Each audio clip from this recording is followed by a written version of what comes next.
पापा, अब मैं 12th क्लास में आ गई हूँ। मुझे पता है शालू बेटा। मुझे लगा आपको शायद ध्यान भी ना हो। आप घर पर वैसे भी बहुत कम रहते हो। मुझे अपनी कोचिंग लगवानी है। इतनी सी बात? अरे मनोहर शर्मा मेरे दोस्त हैं, शहर के सबसे रईस आदमी हैं। उनके अंडर में नताशा कोचिंग सेंटर चलता है। मैं वहीं तुम्हारी बात करके आता हूँ। शालू के पापा नताशा कोचिंग सेंटर जाते हैं। रात के 10 बज जाते हैं, लेकिन शालू के पापा घर नहीं लौटते। तेरे पापा कहाँ रह गए? जरा फोन तो कर। शालू फोन लगाती है, पापा फोन नहीं उठा रहे। शालू और शालू की मम्मी नताशा कोचिंग सेंटर पहुँचते हैं। वो देखते हैं कि क्लासरूम में शालू के पापा की लाश पंखे से लटकी हुई है। शालू चिल्ला पड़ती है, शालू के पापा को किसने मारा? क्या है नताशा कोचिंग सेंटर का राज? आइए सुनते हैं कहानी भूतिया कोचिंग सेंटर। रमेश का परिवार उत्तर प्रदेश के बरेली जिले में रहता था। रमेश एक प्राइवेट स्कूल में टीचर था। पापा, आज ड्यूटी से लौटकर आइएगा तो मोमोज लेते आइएगा। ठीक है बेटा। रमेश ड्यूटी से लौटकर आता है तो उसका चेहरा उतरा हुआ था। क्या हुआ? इतने उदास क्यों हो?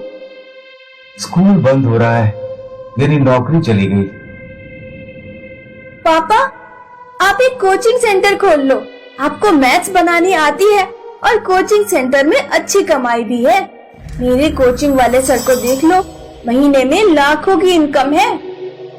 रमेश एक प्लॉट खरीदकर वहां अपना कोचिंग सेंटर बनवाता है और उसका नाम रखता है नताशा कोचिंग सेंटर।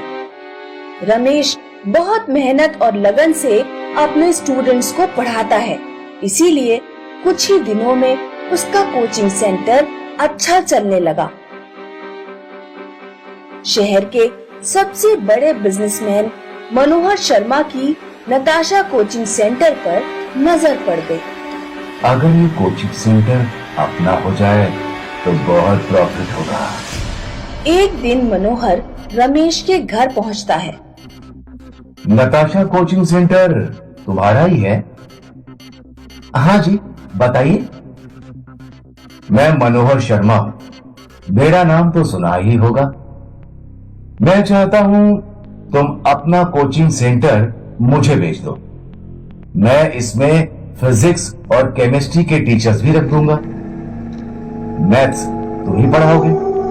बस कोचिंग सेंटर मेरे अंडर में चलेगा। नहीं, मैं अपना कोचिंग नहीं बेचूंगा। पूरे शहर में कोई मुझे ना नहीं कह सकता। जिस चीज पर मेरा दिल आ जाए मैं उसे खरीद कर ही रहता हूं। मैंने आपसे कह दिया ना, नहीं बेचना है। ठीक है। मनोहर रात में कुछ गुंडे रमेश के घर भेज देता है और रमेश के पूरे परिवार को मरवा देता है। मनोहर नताशा कोचिंग सेंटर में अपने टीचर रखवा देता है और कोचिंग सेंटर उसके अंडर में चलती रहती है। 2 साल बाद, चलो बच्चों, अब छुट्टी। अब हम दिवाली की छुट्टियों के बाद मिलेंगे। सारे स्टूडेंट्स चले जाते हैं और टीचर बोर्ड साफ करने लगता है। टीचर को 3 लोग बेंच पर बैठे दिखाई देते हैं। ये तीनों रमेश, रमेश की पत्नी और रमेश की बेटी के भूत थे। उनके चेहरे डरावने थे। अरे तुम लोग कौन हो? जाओ यहाँ से। तीनों आत्माएं टीचर का गला घोंटकर उसे मार देती हैं। अगले दिन मनोहर शर्मा कोचिंग पहुंचता है। सीसीटीवी चेक करो। मनोहर देखता है कि रमेश के पूरे परिवार का भूत टीचर को मार रहा है। अरे नहीं, ये तो वही तीनों लोग हैं। लगता है इनकी आत्मा भटक रही है। अगर ये सीसीटीवी फुटेज पुलिस के हाथ लग गई तो पुलिस रमेश के परिवार की हत्या की भी जांच करेगी और मुझ पर शक करेगी। इसलिए पुलिस स्टेशन जाना बेकार है। मनोहर घबरा जाता है। वो तुरंत अपने घर पहुंचकर पूरे घर में बॉडीगार्ड तैनात करवा देता है और एक तांत्रिक को बुलाकर पूजा पाठ करवाता है। वो तीनों आत्माएं मेरे पास तो नहीं आएंगी बाबा जी? नहीं, तुम निश्चिंत होकर सो जाओ। मनोहर रात में बिस्तर पर सो रहा है। अचानक उसकी आंख खुलती है तो रमेश का परिवार भयानक शक्लों में उसके सामने था। मुझसे गलती हो गई, मुझे माफ कर दो। हमारा हंसता खेलता परिवार तूने अपने लालच के चक्कर में बर्बाद कर दिया।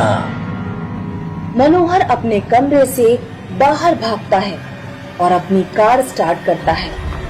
वो कार से तांत्रिक के घर की ओर भागता है।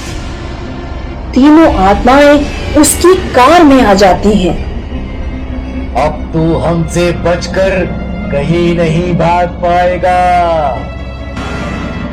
मनोहर डर के मारे कार नहीं संभाल पाता और उसकी कार खाई में गिर जाती है। मनोहर मर जाता है। आज भी नताशा कोचिंग सेंटर में रमेश की आत्मा भटकती है और लोग वहां जाने से डरते हैं। आजमगढ़ के एक घर में रात में चीखने चिल्लाने की आवाजें आती थीं। बचाओ! बचाओ! बचाओ! बचाओ! बचाओ हमें! और ऐसा क्यों है, आइए जानते हैं। रामानुज और उसका परिवार मद्रास के एक छोटे गांव में रहते थे। अम्मा, हमको आजमगढ़ जाना ही होगा। मेरा ट्रांसफर हो गया है। तू और तेरी बीवी जाओ, मैं और स्वरा यहीं रहेंगे। पर अम्मा, मैं तुम्हारे बगैर और अपनी गुड़िया के बगैर कैसे रह सकता हूँ? वो मुझे पता नहीं। मैं यहीं पैदा हुई हूँ और यहीं मरूंगी। वैसे भी मुझे नॉर्थ इंडिया नहीं जाना। वहाँ का रहन सहन और हमारा रहन सहन बहुत अलग है। और हमारी कुलदेवी वो भी तो यहीं है। मैं नहीं आ रही। तुझे चाहिए तो तू अपनी बेटी स्वरा को भी ले जा। वैसे भी वो बड़ी हो गई है। गांव में कॉलेज कहाँ है? वहाँ शायद इसकी पढ़ाई अच्छे से हो। अम्मा, क्या यह तुम्हारा आखिरी डिसीजन है? हाँ। रामानुज के लाख मनाने के बावजूद उसकी माँ आजमगढ़ आने के लिए तैयार नहीं थी। तो रामानुज, उसकी पत्नी और बेटी तीनों तैयारी करने लगे। स्वरा, याद रहे, वहाँ जाकर हमारे संस्कार भूलना मत और रोज कुलदेवी की पूजा करना, वरना वो नाराज हो जाएंगी और कुलदेवी को मनाना बहुत मुश्किल है। जी दादी। और अगले दिन रामानुज अपनी पत्नी और बेटी के साथ सरकारी गाड़ी में निकल पड़ा। पर उन्हें क्या पता था कि उनके साथ क्या होने वाला था। वो लोग तो बहुत खुश थे। कितना अच्छा होता ना अगर अम्मा हमारे साथ आती तो। तू तो अम्मा को जानती है, कितना समझाया मैंने, लेकिन वो माने तब ना। खैर, तुम बस ये याद रखो कि हमें जल्द से जल्द उन गांव वालों के साथ घुल मिल जाना है। हाँ हाँ, मुझे पता है। और आपको स्वरा के लिए नया कॉलेज ढूंढना है। वो मैंने अपने कलीग को बोल दिया है। हमारे जाते ही वो स्वरा का एडमिशन अच्छे कॉलेज में करवा देगा। रामानुज और उसके परिवार को आजमगढ़ पहुंचते पहुंचते सूरज ढल गया। जब वो लोग गाड़ी से नीचे उतरे तो उन्होंने चंद्रमा को देखा और नमस्कार किया। तभी उसका ऑफिस का कुलीग वहां पहुंचा। आपका सफर कैसा था? ठीक था, बस थोड़ी थकान हो गई है। अभी आप लोग गाड़ी से उतरे तो आपने किसे नमस्कार किया? अच्छा, वो हमारे कल्चर में चंद्रमा को भी नमस्कार करते हैं, जैसे सुबह सूर्य देवता को करते हैं। अच्छा, लेकिन थोड़ा ऑड नहीं है चंद्रमा को नमस्कार करना? हमारे यहाँ तो सभी करते हैं, इसलिए हमारे लिए तो ये कॉमन है। अच्छा विवेक, कल सुबह किसी पंडित जी को बुलवा दो, सब